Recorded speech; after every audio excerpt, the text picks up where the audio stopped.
भाषा, लिपि एवं व्याकरण पाठ से हमने भाषा, भाषा के रूप तथा भाषा के अंगों के बारे में पहले चर्चा की थी। अब हम इस पाठ के बाकी के विषयों लिपि और व्याकरण पर चर्चा करेंगे। आरंभ में मनुष्य बोलकर अपने विचार प्रकट करता था, फिर अपने विचारों को स्थायी रूप देने तथा अपने विचारों को दूसरों तक पहुंचाने के लिए चित्रों को माध्यम बनाया, जिससे चित्रलिपि का जन्म हुआ। फिर मनुष्य ने मुख से उच्चारित ध्वनियों के लिए कुछ चिन्हों का प्रयोग किया, यही चिन्ह लिपि कहलाए। प्रत्येक भाषा की अपनी लिपि होती है, अतः युगों तक ज्ञान भरी बातों को सुरक्षित रखने के लिए लिपि का आरंभ हुआ। लिपि की परिभाषा: वर्णों को लिखने के लिए जिन चिन्हों का प्रयोग किया जाता है उन चिन्हों को लिपि कहते हैं। लिपि का अर्थ होता है किसी भी भाषा की लिखावट या लिखने का ढंग। लिपि से जुड़ी हुई कुछ महत्वपूर्ण बातें हैं जो इस प्रकार है। हिंदी और संस्कृत की लिपि देवनागरी है, यह बाईं से दाईं ओर लिखी जाती है। देवनागरी लिपि का विकास ब्राह्मी लिपि से हुआ, इसे नागरी लिपि से भी जाना जाता है। ब्राह्मी वह प्राचीन लिपि है जिससे हिंदी, बांग्ला, गुजराती, पंजाबी आदि भाषाओं की लिपियों का विकास हुआ। हिंदी का जन्म संस्कृत से हुआ है। अंग्रेजी भाषा की लिपि रोमन है। यूरोप की अधिकांश भाषाएं थोड़े बहुत परिवर्तन के साथ इसी लिपि में लिखी जाती है। अरबी तथा उर्दू फारसी की लिपि फारसी है और यह दाईं से बाईं ओर लिखी जाती है। जिस प्रकार प्रत्येक भाषा की ध्वनियाँ और वर्ण अलग होते हैं, उसी प्रकार उनकी लिपि भी अलग होती है।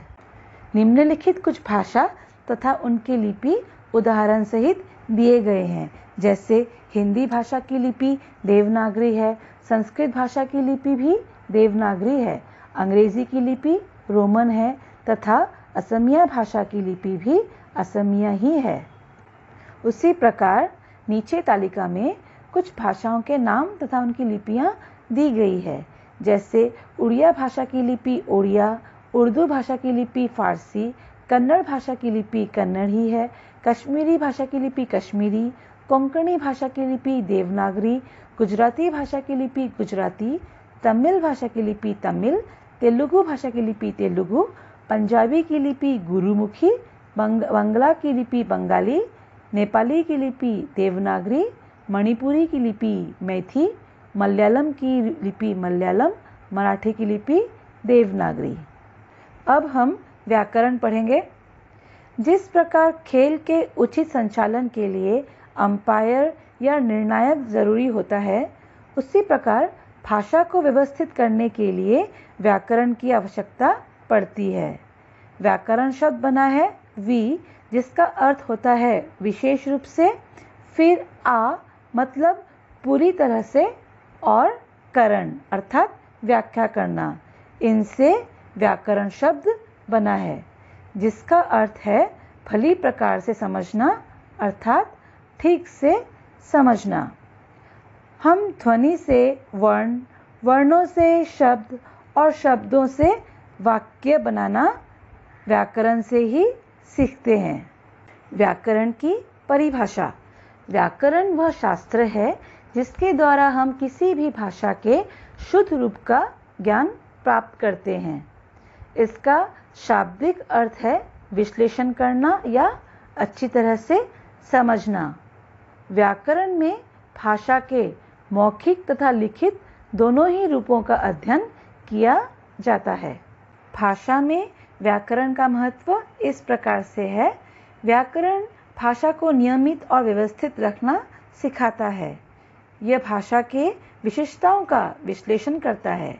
व्याकरण से हम भाषा को शुद्ध रूप से बोलना, लिखना और पढ़ना सीखते हैं। व्याकरण के ज्ञान से भाषा का ठीक तथा प्रभावशाली प्रयोग करना आ जाता है। व्याकरण भाषा को शुद्ध तथा परिमार्जित बना देता है। उदाहरण स्वरूप नीचे चित्र के अनुसार एक वाक्य दिया गया है जो व्याकरणिक दृष्टि से गलत है। वाक्य है, बच्चे मैदान पर खेल रहे हैं।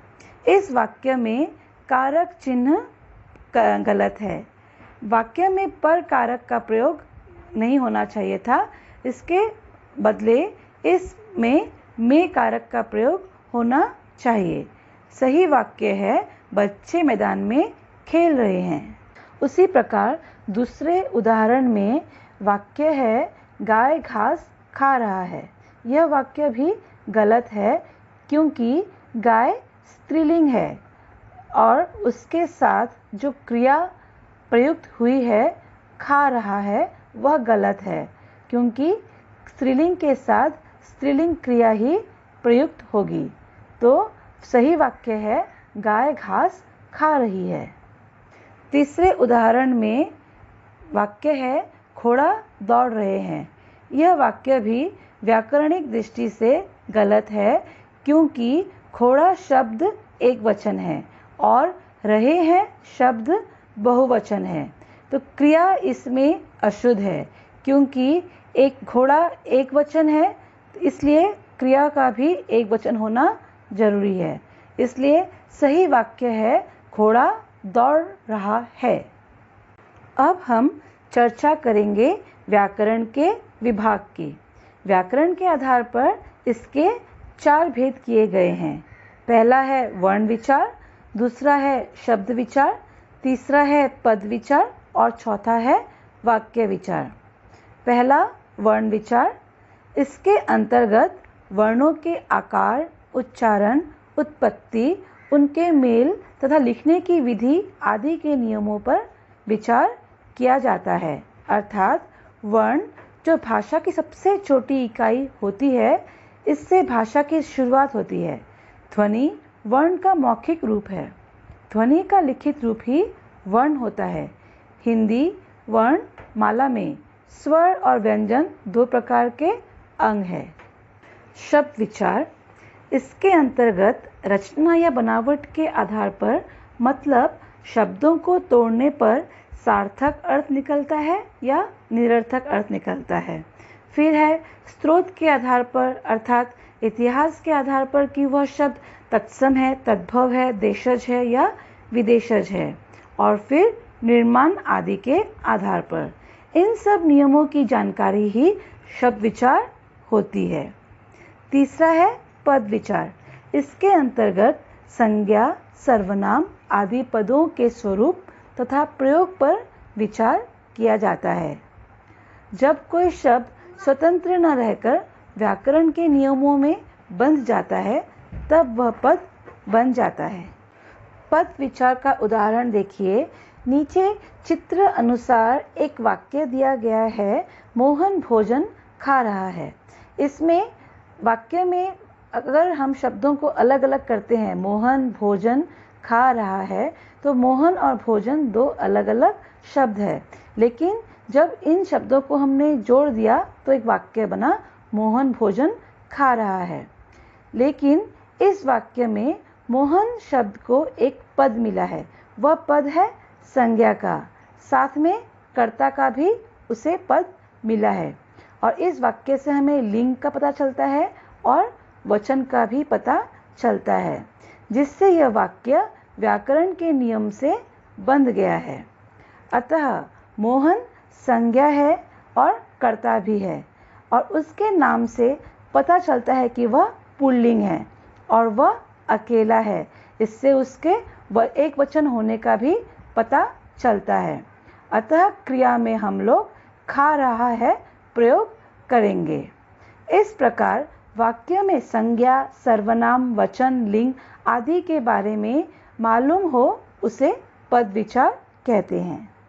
फिर वाक्य विचार, इसके अंतर्गत वाक्यों की रचना, उनके भेद, विराम चिन्हों आदि पर विचार किया जाता है।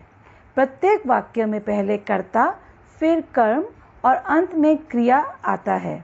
अतः वाक्य के गठन के पारस्परिक संबंध का अध्ययन किया जाता है। वाक्य को सही ढंग से बोलने तथा लिखने के लिए विराम चिन्हों का भी प्रयोग किया जाता है। उदाहरण स्वरूप, राम ने पतंग उड़ाई। राम कर्ता है, पतंग कर्म है और उड़ाई क्रिया है। अतः भावों की स्पष्टता भाषा पर निर्भर है और भाषा की शुद्धता व्याकरण पर। व्याकरण की जानकारी के बिना भाषा शुद्ध नहीं हो सकती। इसी कारण व्याकरण का ज्ञान प्राप्त करना अनिवार्य है। इसी के साथ हमारा यह पाठ भाषा, लिपि एवं व्याकरण पूर्ण होता है। आशा करती हूँ आप लोगों को यह पाठ अच्छे से समझ में आ गया होगा। धन्यवाद।